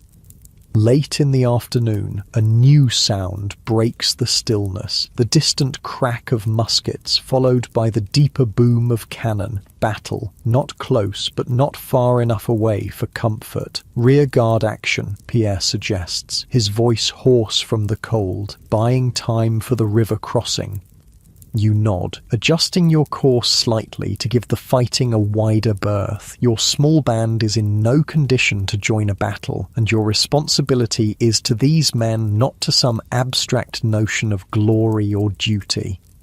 The gunfire continues, sometimes intensifying, sometimes fading, a deadly counterpoint to your march. As dusk approaches, you're forced to make camp in the open, there being no village or farm in sight. The night promises to be brutal, the temperature already falling rapidly as the sun sinks toward the horizon. Your men gather what fuel they can find, broken wagon parts, branches from stunted trees, even strips of leather cut from abandoned equipment. A fire is life out here, the difference between waking to see another dawn or becoming another frozen corpse along the retreat route. As darkness falls, you organize the distribution of the last food from the village. Small pieces of black bread, carefully rationed. No one complains about the portions, though they're barely enough to take the edge off hunger. Complaints are for those with energy to spare, and none of you have that luxury. The fire casts flickering shadows across gaunt faces as your men huddle around it, seeking what warmth they can. You move among them, checking for signs of severe frostbite, offering what small comfort your presence can provide. A sergeant's duties don't end because an army is in retreat. You find Marcel sitting slightly apart from the others, his face troubled in the firelight. You join him, your shoulder pressing against his, sharing body heat. What is it, you ask, though there are 1,000 possible answers, none of them good. He stares into the darkness beyond the fire's light. I saw General Legrand today, moving toward the sound of the guns with what's left of his division. Do you remember what he told us after Austerlitz? You've won a victory that will echo through history. You do remember. You remember the pride in the general's voice, the certainty that you were part of something magnificent, something that would outlive you all. And now, Marcel continues, his voice barely audible above the wind. What will history say of this? Of us? It's a question that has no good answer, no comfort to offer. What will history say of the Grande Armée, frozen and starving, retreating through the Russian winter? What will it say of Napoleon, whose ambition led 500,000 men to their deaths? History will say we endured, you reply finally, that we faced what no army should have to face, and some of us survived to tell the tale. Whether this is true or merely what you need to believe to continue, you're not sure. But Marcel seems to take some solace in it, nodding slowly. We endured, he repeats, as if testing the words. Yes, not a glorious epitaph, but an honest one. The night deepens, the cold intensifying until it seems to have weight, pressing down on you, seeking entry through every gap in your clothing, every exposed patch of skin. Men take turns at the fire, rotating so that all have a chance to warm themselves, at least briefly. You don't sleep. You can't. The cold is too fierce, the danger too present. Instead, you drift in a state between waking and dreaming, memories mingling with the harsh reality around you. You see your father's bakery, warm and fragrant. You see the fields of Austerlitz, where you received your first wound and first glimpsed the emperor himself. You see the Prussian village where you served as part of the occupation force, a time that now seems idyllic in comparison to your current circumstances. And you see faces, those still with you and those lost along the way. Henri, the boy soldier who took a Russian bayonet at Austerlitz but survived, sent home an invalid. Claude Moreau from your village, killed at Eylau. The nameless Russian partisan you shot during the supply convoy ambush in Prussia. The countless others who fell in battles across Europe, their names and faces blurring together in a collage of loss. Dawn finds you still awake, your eyes burning with exhaustion, your body stiff with cold. The fire has died down to embers, no longer providing meaningful heat. Around you, your men stir, those who have survived the night rising painfully to their feet, preparing for another day of marching, another test of endurance. 3 did not survive. An older soldier from another regiment who joined you yesterday, a young drummer boy whose hands and feet were already black with frostbite when you found him, and one of your own, François Lefebvre, the fervent Bonapartist who once toasted the emperor in a Prussian tavern. Their bodies are already frozen solid, their eyes staring sightlessly at the pale morning sky. There is no time for proper burial, not even for François, who marched beside you for years. The best you can do is close his eyes and cover his face with a scrap of cloth torn from his own coat. The ground is too hard for digging, and you lack the strength for it anyway. Like so many others, he will remain where he fell, a marker along the road of retreat. The column reforms, diminished again, and continues its inexorable march toward the Berezina. The sound of gunfire is more distant now, but smoke rises on the horizon. Buildings burning, bridges destroyed, the evidence of war written across the winter landscape. By midday, you begin to encounter more troops, organised units rather than stragglers, moving with purpose rather than simply fleeing. The remnants of the Grande Armée are converging on the river crossing, hope and desperation driving them forward. A mounted officer, his uniform still relatively intact, his horse thin but alive, rides past your column, then circles back when he notices your sergeant's stripes and your small but organised band. "Sergeant, what unit?" he calls, reining in beside you. "45th Line Infantry, sir," you reply, straightening as much as your exhausted body allows, old habits of military discipline asserting themselves despite everything, or what's left of it.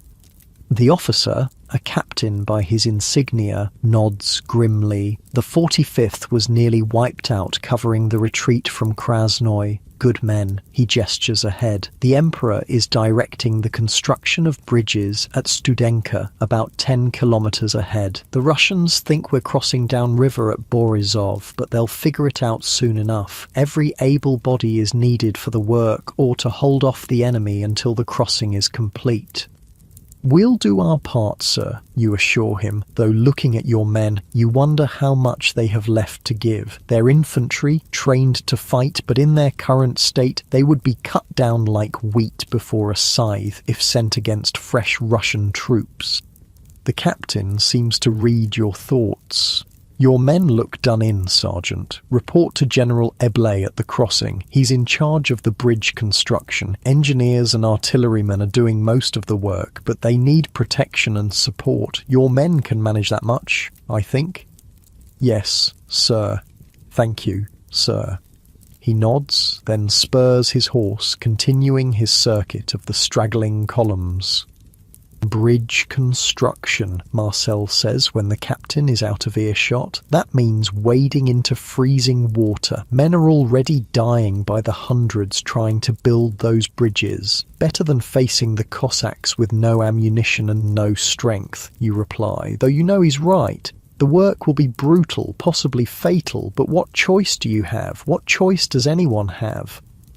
The column continues, moving a little faster now that there's a specific destination, a concrete goal beyond simple survival. Even Pierre, his frostbitten fingers wrapped in dirty bandages, seems to have found a reserve of determination. "We'll cross the Berezina," he says, his voice stronger than it's been in days. "We'll cross, and then it's a straight march to Poland, to safety, to warm beds and real food." You don't remind him of the hundreds of kilometers still to cover after the river, the Russian armies still pursuing, the winter that shows no sign of relenting. Let him have this hope. Let all of them have it. Hope is as necessary as food or warmth now. As the day wears on, the character of the retreat changes. What was a scattered, disorganized flight becomes more structured, more military. Officers appear, giving orders, directing traffic, organizing the masses of men and equipment converging on the river crossing. The Emperor's presence is felt, if not seen. His will imposing order on chaos. His genius finding a way forward where none seemed to exist.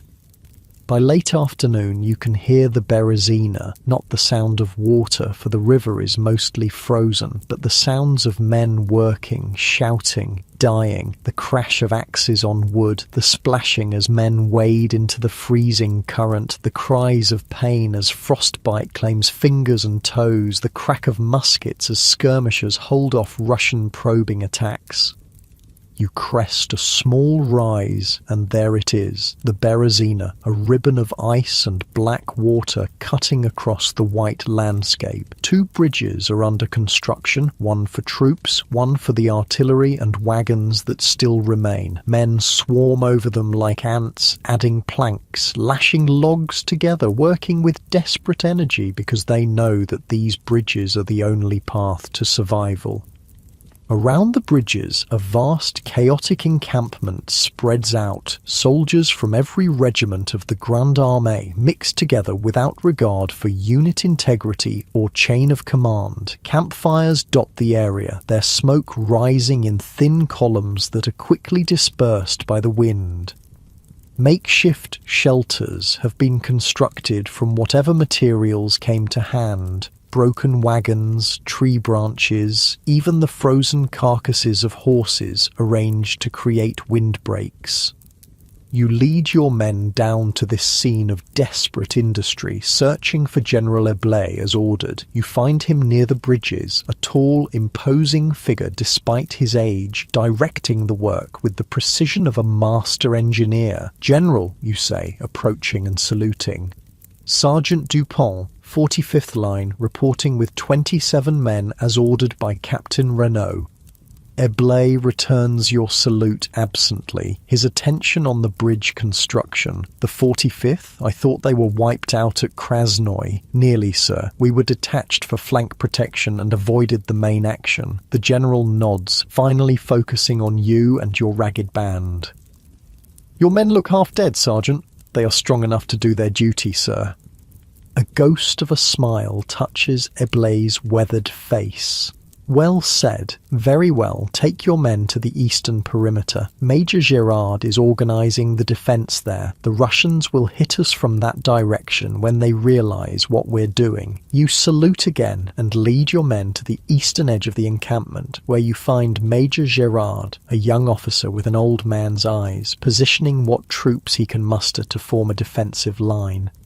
"The 45th, he says when you report to him. "I served with your colonel at Wagram, a good man." "Yes, sir. He fell at Borodino, as did so many." The major gestures to a section of the perimeter. "Take position there. We expect Cossacks first, then regular infantry if Tushkov gets his corps here in time. Hold as long as you can. The bridges should be ready by dawn." You position your men as ordered, using fallen trees and snowdrifts to create a semblance of defensive works. There's little enough to work with, and your men are on their last reserves of strength, but they dig and build without complaint. They understand the stakes as well as you do. As darkness falls, fires are lit along the perimeter, not for warmth, though that's a welcome side effect, but to illuminate the approaches so that attacking Russians can be seen. Ammunition is distributed to those who still have functioning weapons. Your men receive 5 cartridges each, a pitifully small amount for what might be a prolonged engagement. Marcel takes position beside you, his musket resting on a log aimed at the darkness beyond the firelight. "So this is it," he says quietly. "The Berezina, the river of death, the river of life," you correct him. "If we cross it." He nods, accepting the correction. "If we cross it." The night deepens, and with it comes the waiting, that terrible nerve-wracking period before battle when imagination conjures 1,000 horrors, when every shadow seems to hold an enemy, when every sound might herald the beginning of the end. But you are a veteran of a dozen battles, a sergeant of the Grande Armée. You've faced Austrian grenadiers, Prussian cavalry, Russian artillery. You've stood your ground when others fled, held the line when all seemed lost. You've survived when thousands died. And tomorrow you will cross the Berezina, or you will die trying. There is no third option, no middle ground. It is as simple and as terrifying as that. Your eyes scan the darkness beyond the firelight, searching for movement, for threats, for the enemy that you know is out there, drawing closer with each passing hour. Your hands check your musket for the 100th time, ensuring that the flint is sharp, the priming pan filled with dry powder, the weapon ready to speak its deadly language when called upon. Beside you, Marcel does the same, his movements a mirror of your own, the product of years of drill and discipline. Beyond him, Pierre keeps watch, despite his injured hands, his aristocratic education forgotten in the simple, brutal necessity of survival. The others, stragglers, survivors, men whose names you barely know but whose lives are now entrusted to your leadership, form a thin line between the encampment and the Russian forces gathering in the darkness. You are the Grande Armée now, not the magnificent force that crossed the Niemen with banners flying and eagles gleaming in the summer sun, but the battered, starving remnant that still calls itself soldiers of France. You have marched across Europe, fought battles that will echo through history, endured what no army should have to endure. And tomorrow you will cross the Berezina, or you will die in its frozen waters, adding your bones to the thousands already marking the long retreat from Moscow. Either way, your march is not yet done. The night is long and dawn is still hours away. Dawn breaks over the Berezina, painting the snow with pale gold light. Your eyes burn from lack of sleep, your muscles ache from tension and cold, but you're still alive. You're still here. The night passed without the expected Russian attack, though Cossack scouts were spotted and driven off by alert pickets. Perhaps the enemy is still gathering their strength. Perhaps they don't yet realize that Napoleon has outfoxed them, building bridges where they didn't expect. Whatever the reason, the reprieve is welcome. The bridges, 2 narrow, rickety structures spanning the half-frozen river, are nearly complete. Already, the first units are crossing, moving with as much discipline as their exhausted state allows. "We'll cross today," you tell Marcel as you stamp your feet, trying to restore circulation to your frost-numbed toes. "We'll cross, and then..."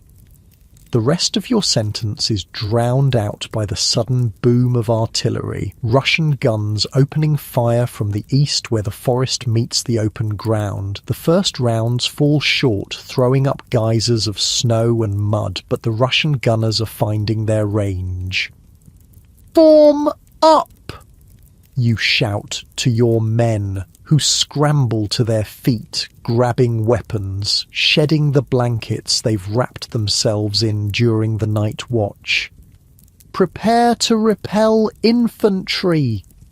Where there's artillery, infantry is sure to follow. The Russians will attempt to seize or destroy the bridges, trapping the remainder of the Grande Armée on this side of the river. Major Gérard gallops along the line, his horse, one of the few still alive, looking as gaunt and desperate as its rider.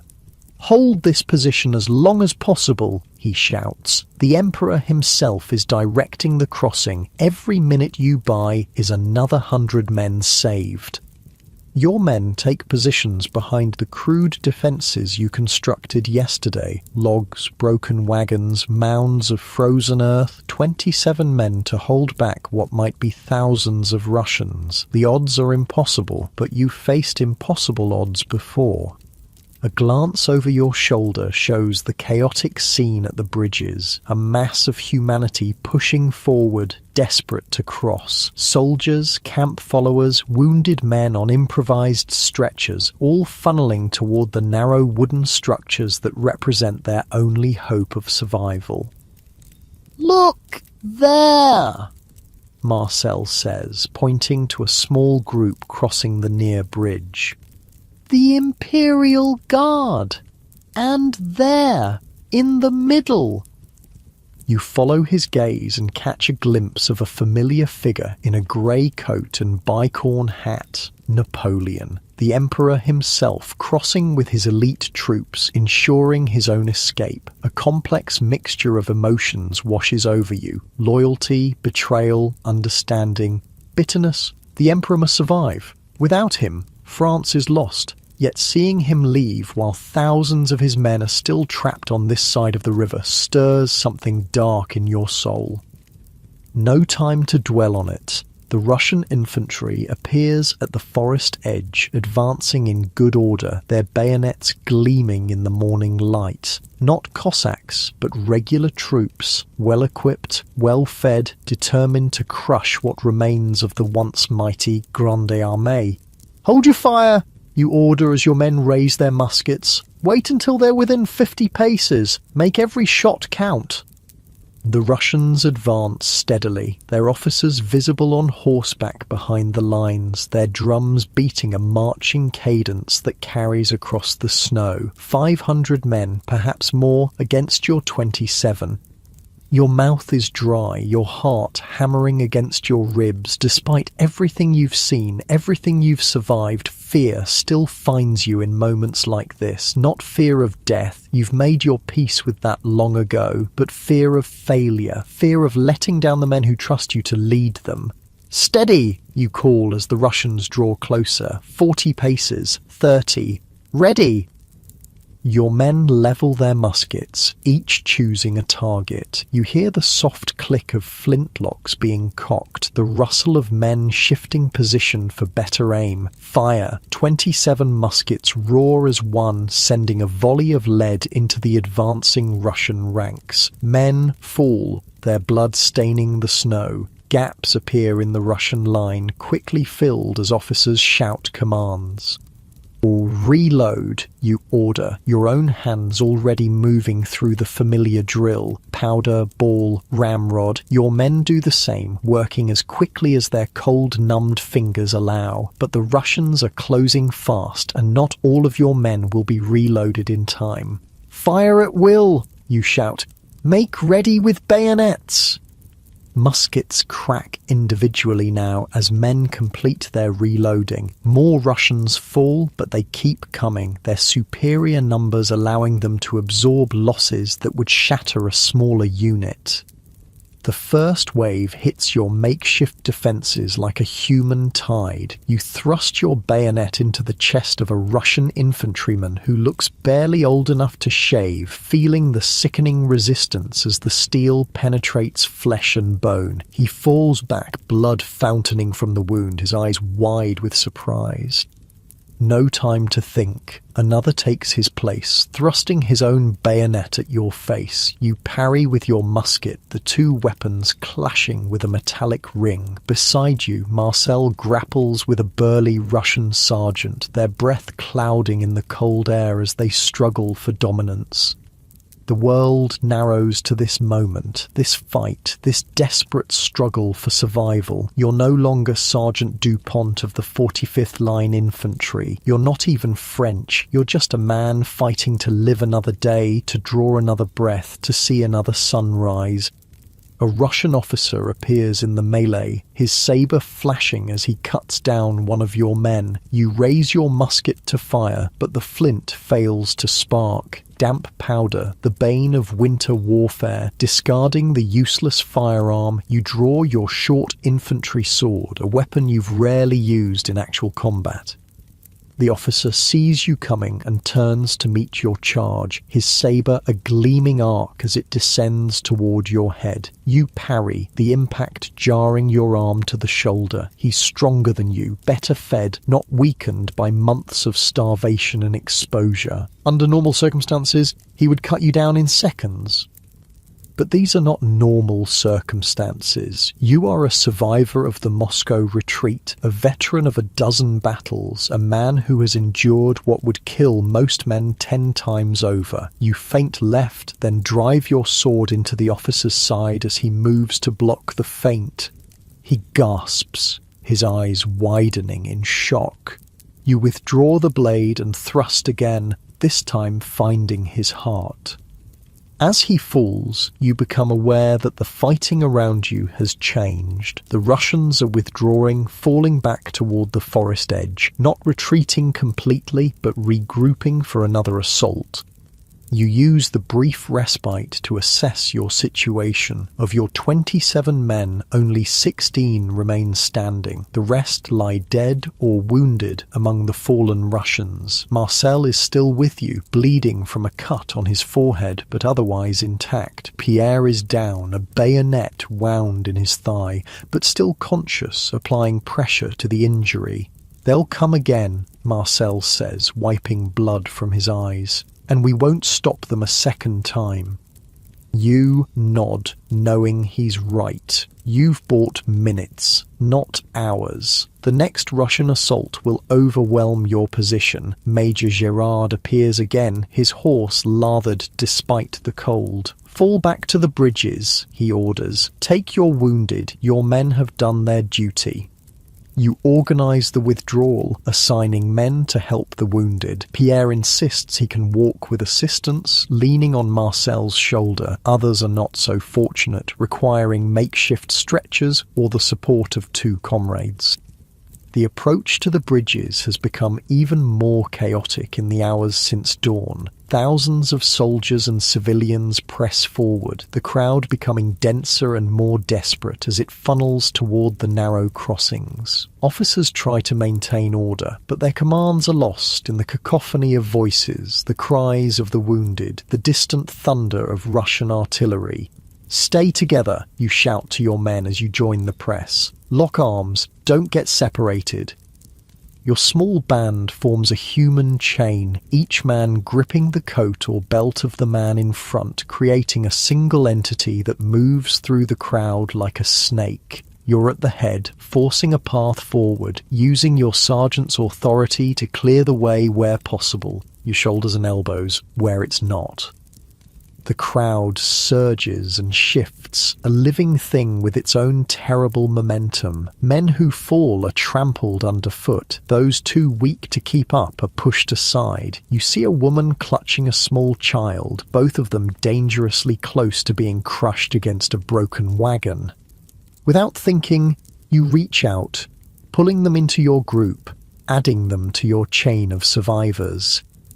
"Thank you, Sergeant," the woman gasps, her face gaunt with hunger but her eyes still bright. "God bless you." The first bridge is reserved for the Imperial Guard and the artillery, the second for infantry and civilians. Your group joins the mass of humanity funneling towards the latter, moving inch by painful inch. Russian artillery continues to fall around the crossing site, adding to the panic. A shell lands near the entrance to your bridge, sending bodies flying, creating a momentary gap that your group surges into, gaining precious ground.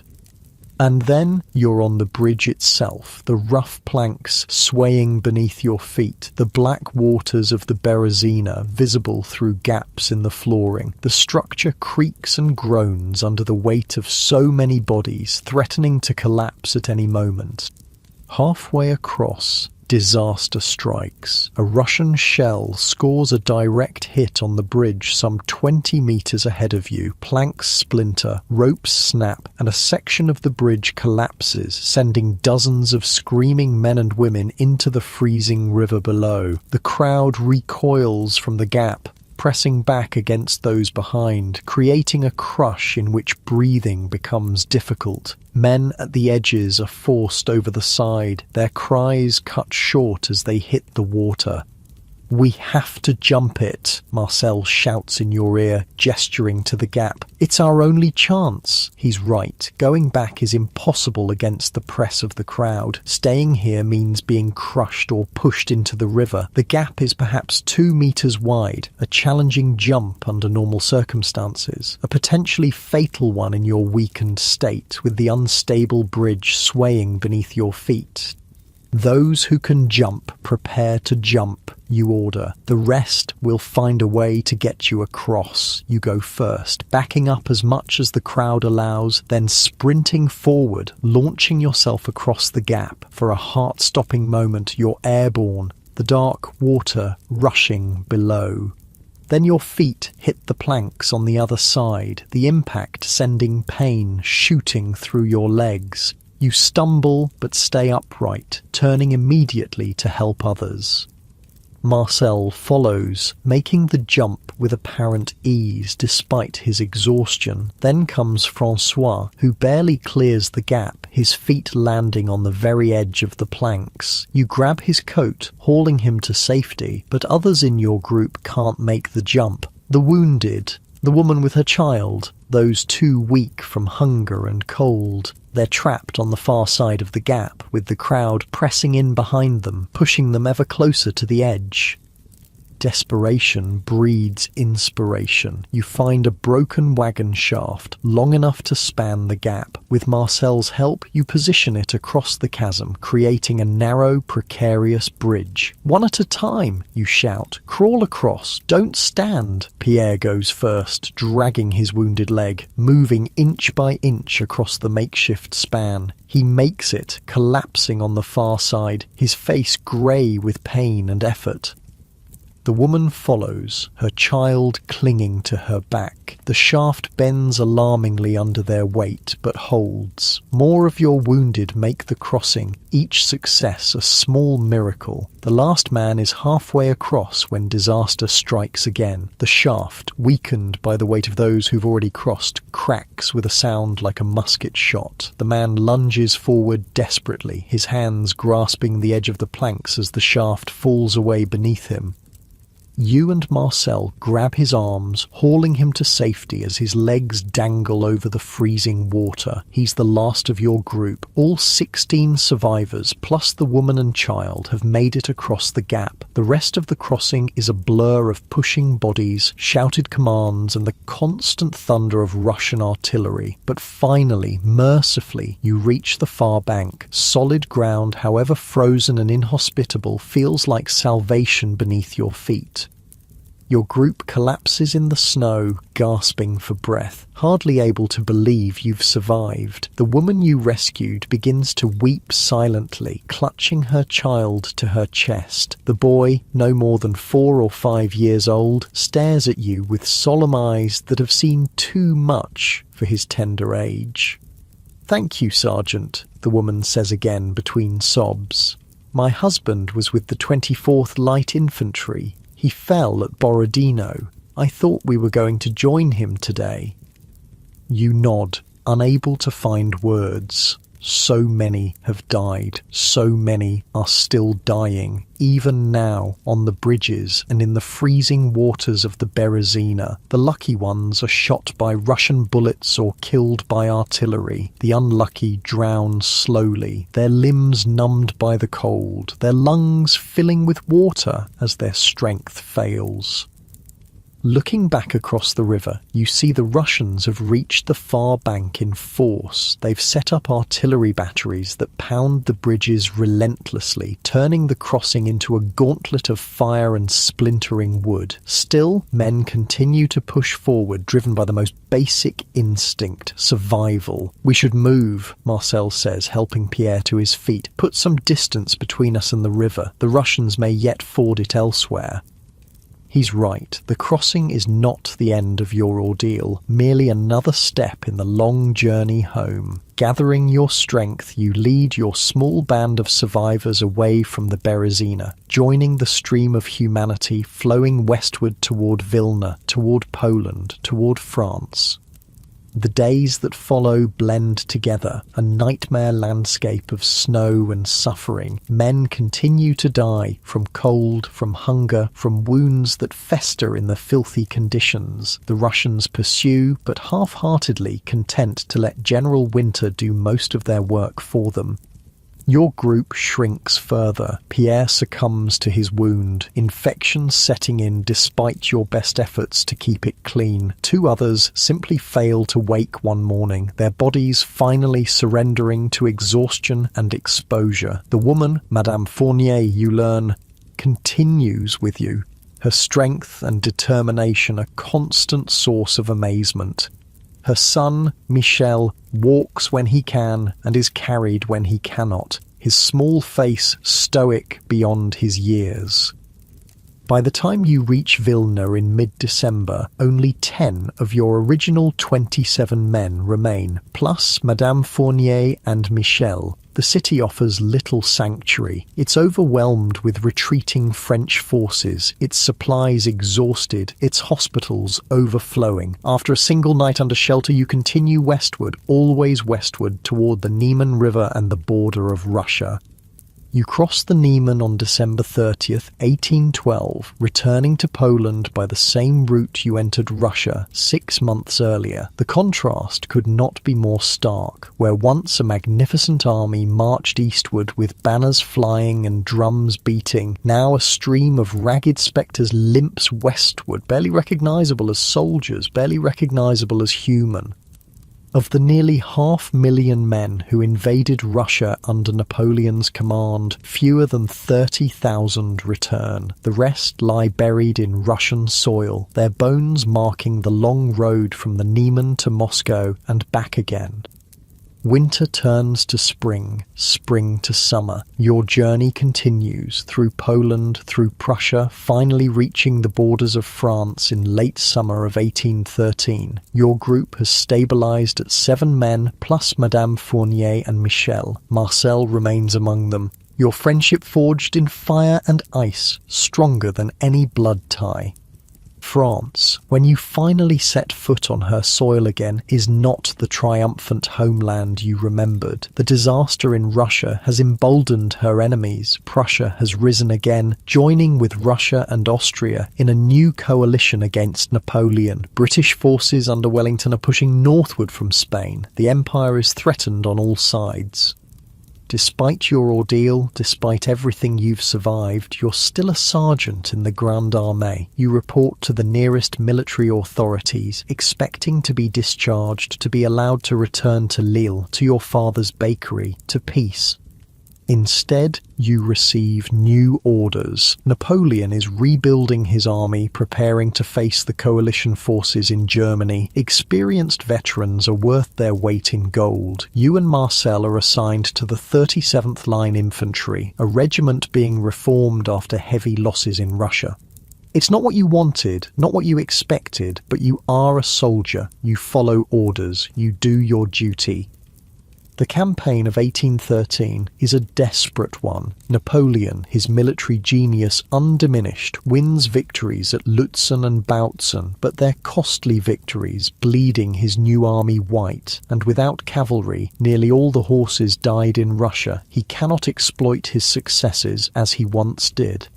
Through it all, you fight. At Lutzen, at Bautzen, at Dresden, Marcel remains at your side, as he has been since that first march from the barracks 8 years ago. You both bear the scars of your service, physical scars from wounds received in battle, mental scars from the horrors witnessed during the retreat from Moscow.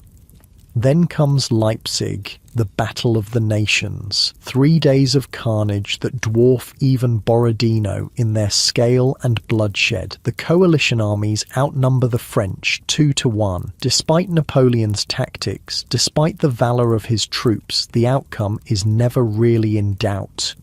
On the 3rd day of battle, your regiment is positioned near the Elster River, covering the French retreat. A coalition battery finds your range, showering your position with case shot, tin canisters filled with musket balls that burst above the target, raining death from above. Marcel falls beside you, multiple wounds tearing through his chest and abdomen. There's nothing to be done. The injuries are too severe, too numerous. He dies in your arms, his last words lost in the thunder of artillery and the screams of the wounded. You have no time to grieve. The order comes to fall back, to cross the Elster before the bridges are destroyed. You leave Marcel's body where it fell, another casualty among tens of thousands, another friend lost to Napoleon's ambitions. The retreat from Leipzig becomes a rout. The coalition forces pursue relentlessly, pushing the battered French army back across the Rhine, back into France itself. Napoleon works miracles with what remains of his forces, winning victories against superior numbers at Brienne, Champaubert, Montmirail. But it's not enough. It's never enough. In April 1814, with coalition armies closing in on Paris, Napoleon abdicates. The war, it seems, is finally over. The Bourbons return to the French throne. Soldiers of the Grande Armée are disbanded, sent home to rebuild their lives after decades of constant warfare.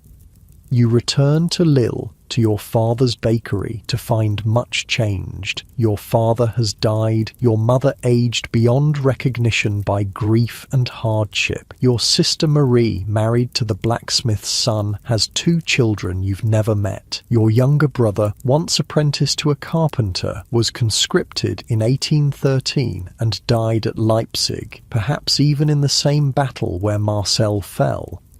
The bakery has been sold to pay debts. There's nothing left of your old life, nothing to return to. You're a veteran without a place, a soldier without a war. For a time, you work as a labourer, your sergeant's skills of little use in peacetime. The work is hard, the pay meagre, but it keeps you fed.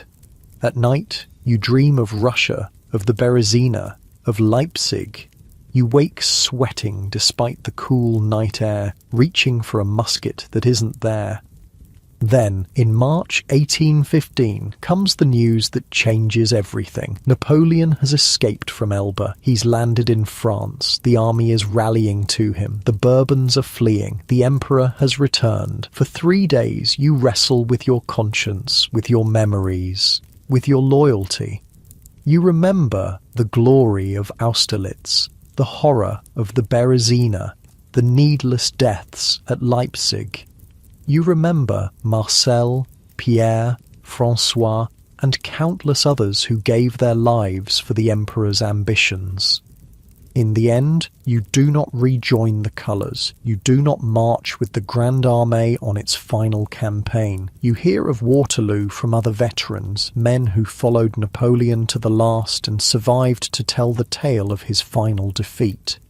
Instead, you find Madame Fournier and Michel, who have settled in a small village near Lille. She's established a modest seamstress business, supporting herself and her son with needle and thread. You offer your protection, your companionship, your shared memories of that terrible retreat where you saved each other's lives.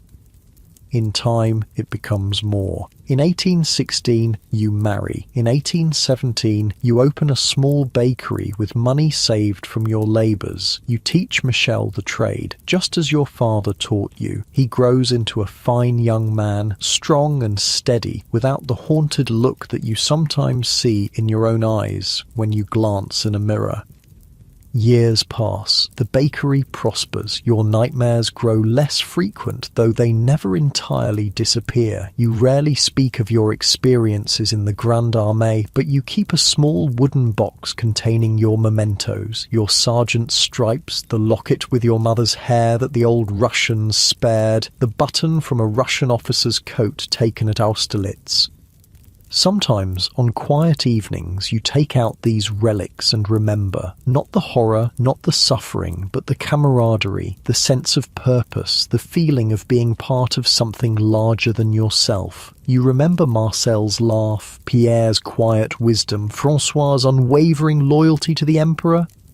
In 1840, you hear that Napoleon's remains are being returned to France from St. Helena to be interred with honour in Paris. You're 54 years old now, your hair grey, your once strong baker's hands gnarled with arthritis, but you make the journey to Paris, joining thousands of other veterans who line the route of the funeral procession.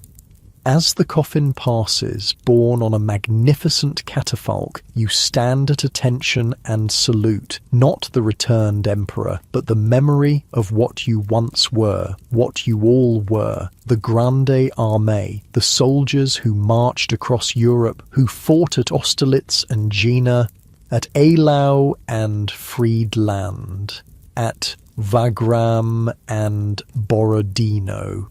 The men who froze and starved and died along the retreat from Moscow.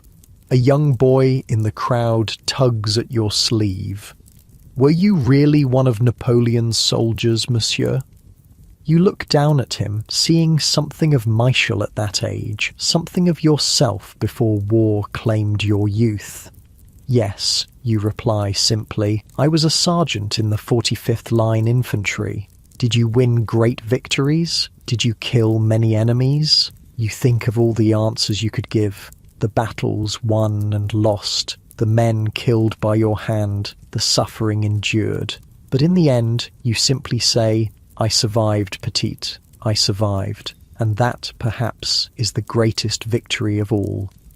That night, in your small room at a modest inn, you dream not of Russia, or the Berezina, or Leipzig. You dream of a summer morning in Prussia, the wheat fields golden in the sun, a warm breeze carrying the scent of ripening grain. Marcel is there, and Pierre, and all the others, whole and young and alive. You're marching together, not to battle, but simply forward, always forward, toward a horizon bright with promise.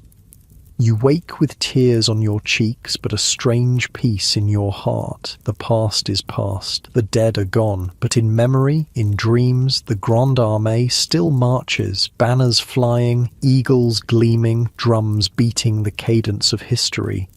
Sergeant Jean Dupont, baker's son from Lille, veteran of Napoleon's Grande Armée, survivor of the retreat from Moscow. Your story is just one among thousands, your experiences just one thread in the vast tapestry of those tumultuous years. But it is your story, your thread, your life, shaped by forces beyond your control, yet ultimately determined by your own courage, your own resilience, your own humanity.